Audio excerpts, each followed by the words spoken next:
मैं डॉक्टर दिवांशु कुमार, अध्यक्ष संस्कृत विभाग, नंदलाल सिंह महाविद्यालय, दाऊदपुर। प्रस्तुत है गीता के द्वितीय अध्याय का 8वां श्लोक। न हि प्रपश्यामि ममापनुद्यात् यच्छोकम् उच्छोषणम् इन्द्रियाणाम् अवाप्य भूमौ सपत्नं रिद्धं राज्यं सुरानामपि चाधिपत्यम्। पूर्व श्लोक में अर्जुन भगवान के शरणागत तो हो जाते हैं, पर उनके मन में आता है कि भगवान तो युद्ध करने का ही आदेश देंगे, पर मैं युद्ध करना अपने लिए धर्मयुक्त नहीं मानता हूँ। उन्होंने जैसे पहले उत्तिष्ठा कहकर युद्ध के लिए आज्ञा दी, ऐसे ही वे अब भी युद्ध करने की आज्ञा दे देंगे। दूसरी बात, शायद मैं अपने हृदय के भावों को भगवान के सामने पूरी तरह नहीं रख पाया हूँ। इन बातों को लेकर अर्जुन इस श्लोक के माध्यम से युद्ध न करने के पक्ष में अपने हृदय की अवस्था का स्पष्ट रूप से वर्णन करते हैं। ही अर्थात कारण की, भूमौ पृथ्वी पर, रिद्धम धन धान समृद्ध, असपत्नम शत्रु रहित, राज्यम राज्य, च तथा, सुरानाम देवताओं का, आधिपत्यम आधिपत्य, अवाप्य मिल जाए, अपि तो भी, इंद्रियानाम इंद्रियों को, उच्छोषणम सुखाने वाला, मम मेरा, यत जो, शोकम शोक है, अपनुद्यात दूर हो जाए, न नहीं, प्रपश्यामि देखता हूँ।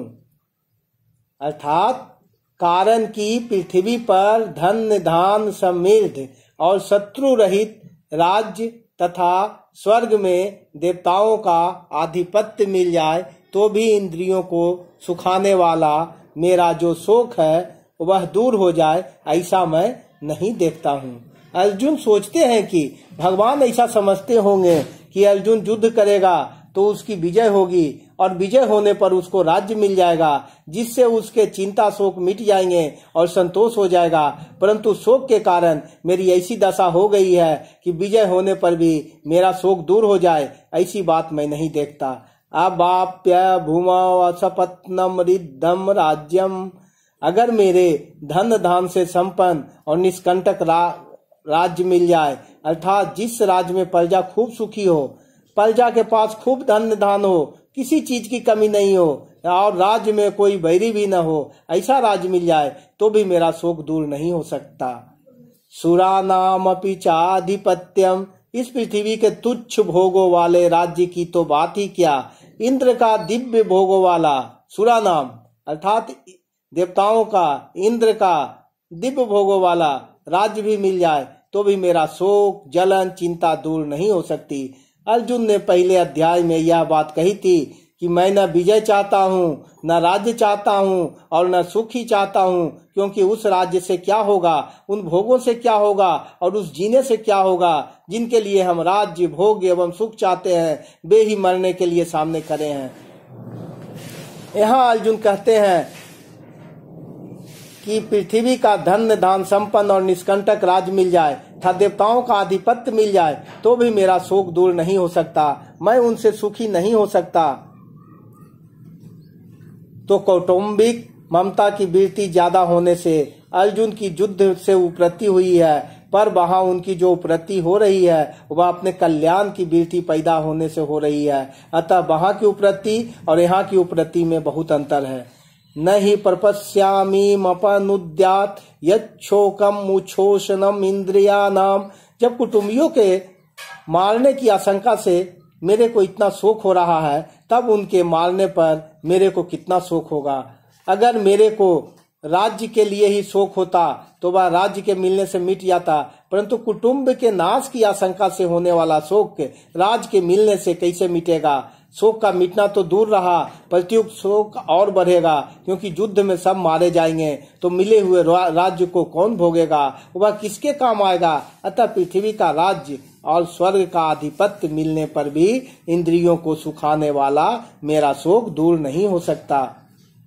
प्रकृत पदार्थों के प्राप्त होने पर भी मेरा शोक दूर हो जाए, यह मैं नहीं देखता हूँ। ऐसा कहने के बाद अर्जुन क्या करते हैं, इसका वर्णन संजय आगे के श्लोक में करते हैं। संजय उवाच एव मुक्त्वा हृषीकेशं गूढाकेशः परम तप न योत्स्य इति गोविंदम उक्त्वा तूष्णीं बभूवः। अर्थात परम तप, हे शत्रुतापन, शत्रुओं के ताप देने वाले धृतराष्ट्र, एवं ऐसा उक्तवा कहकर गुडाकेश निद्रा को जीतने वाले अर्जुन, अर्जुन का नाम गुडाकेश भी था क्योंकि निद्रा पर उन्हें विजय प्राप्त थी। ऋषिकेशम अंतर्यामी भगवान श्री कृष्ण, गोविंदम भगवान गोविंद ने, न योत्स्य मैं युद्ध नहीं करूंगा, इति ऐसा है साफ साफ कहकर, उक्तवा कहकर, तूष्णीम चुप, बभूव हो गए। एव मुक्त्वा हृषीकेशं गूढाकेशः परन्तप न योत्स्य इति गोविंदम उक्त्वा तूष्णीं बभूवः। संजय बोले, हे शत्रुतापन धृतराष्ट्र, ऐसा कहकर निद्रा को जीतने वाले अर्जुन अंतर्यामी भगवान गोविंद से मैं युद्ध नहीं करूंगा, न योत्स्य मैं युद्ध नहीं करूंगा, इति ऐसा साफ साफ कहकर चुप हो गए। एवं मुक्त्वा हृषीकेशं गूढाकेशः परम तप न योत्स्य इति गोविंदम उक्त्वा तूष्णीं बभूवः। अर्जुन ने अपना और भगवान का दोनों का पक्ष सामने रखकर उन पर विचार किया तो अंत में वे इसी निर्णय पर पहुंचे कि युद्ध करने से तो अधिक से अधिक राज प्राप्त हो जाएगा, मान हो जाएगा, संसार में जस हो जाएगा, परंतु मेरे हृदय में जो शोक है, चिंता है, दुख है, वे दूर नहीं होंगे। अतः अर्जुन को युद्ध न करना ही ठीक मालूम दिया। यद्यपि अर्जुन भगवान की बात का आदर करते हैं और उसको मानना भी चाहते हैं, परंतु उनके भीतर युद्ध करने की बात ठीक ठीक जच नहीं रही है। इसलिए अर्जुन अपने भीतर जची हुई बात को ही यहाँ स्पष्ट रूप से साफ साफ कह देते हैं कि मैं युद्ध नहीं करूंगा। इस प्रकार जब अपनी बात, अपना निर्णय भगवान से साफ साफ कह दिया, तब भगवान से कहने के लिए और कोई बात बाकी नहीं रही, अतः वे चुप हो जाते हैं। जब अर्जुन ने युद्ध करने के लिए साफ मना कर दिया, तब उसके बाद क्या हुआ, इसको संजय आगे के श्लोक में बताते हैं। तमुवाच हृषीकेश परहस्ननीव भारत सेनयोरुभयोर मध्ये विषीदन्तम् इदं वच। भारत, हे भरत वंश उद्भव धृतराष्ट्र, उभयो दोनों, सेनयो सेनाओं के, मध्य भाग में, विषीदन्तम् विषाद करते हुए, तम उस अर्जुन के प्रति, परहसनीव हंसते हुए से, हृषीकेश भगवान हृषिकेश श्री कृष्ण, इदम यह आगे कहे जाने वाले, वचन उवाच बोले, हे भरत वंश उद्भव धृतराष्ट्र, दोनों सेनाओं के मध्य भाग में विषाद करते हुए उस अर्जुन के प्रति हंसते हुए से भगवान श्री कृष्ण यह वचन बोले। तमुवाच हृषीकेश परहस्ननीव भारत सेनयोरुभयोर मध्ये विषीदन्तम् इदं वच। अर्जुन ने बड़ी शूरवीरता और उत्साह पूर्वक योद्धाओं को देखने के लिए भगवान से दोनों सेनाओं के बीच में रथ खड़ा करने के लिए कहा था। अब वहीं पर अर्थात दोनों सेनाओं के बीच में अर्जुन विषाद मग्न हो गए। वास्तव में होना यह चाहिए था कि वे जिस उद्देश्य से आए थे उस उद्देश्य के अनुसार युद्ध के लिए खड़े हो जाते, परंतु उस उद्देश्य को छोड़कर अर्जुन चिंता शोक में फंस गए। अतः अब दोनों सेनाओं के बीच से ही भगवान शोकमग्न अर्जुन को उपदेश देना आरंभ करते हैं। परहस्ननीव भारत का तात्पर्य है अर्जुन के भाव बदलने को देखकर, अर्थात पहले जो युद्ध करने का भाव था अब वह विषाद में बदल गया। इसको देखकर भगवान को हंसी आ गई। दूसरी बात, अर्जुन ने पहले कहा था कि मैं आपके शरण हूँ, मेरे को शिक्षा दीजिए, अर्थात मैं युद्ध करूं या न करूं, मेरे को क्या करना चाहिए इसकी शिक्षा दीजिए। परंतु यहाँ मेरे कुछ बोले बिना अपनी तरफ से ही निश्चय कर लिया कि मैं युद्ध नहीं करूंगा। यह देखकर भगवान को हंसी आ गई। कारण कि शरणागत होने पर मैं क्या करूं और क्या नहीं करूं आदि कुछ भी सोचने का अधिकार नहीं रहता। उसको तो इतना ही अधिकार रहता है कि शरण ने जो काम कहता है वही करे। अर्जुन भगवान के शरण होने के बाद मैं युद्ध नहीं करूंगा ऐसा कहकर एक तरह से शरणागत होने से हट गए। इस बात को लेकर भगवान को हंसी आ गई। ईब का तात्पर्य है कि जोर से हंसी आने पर भी भगवान मुस्कुराते हुए ही बोले।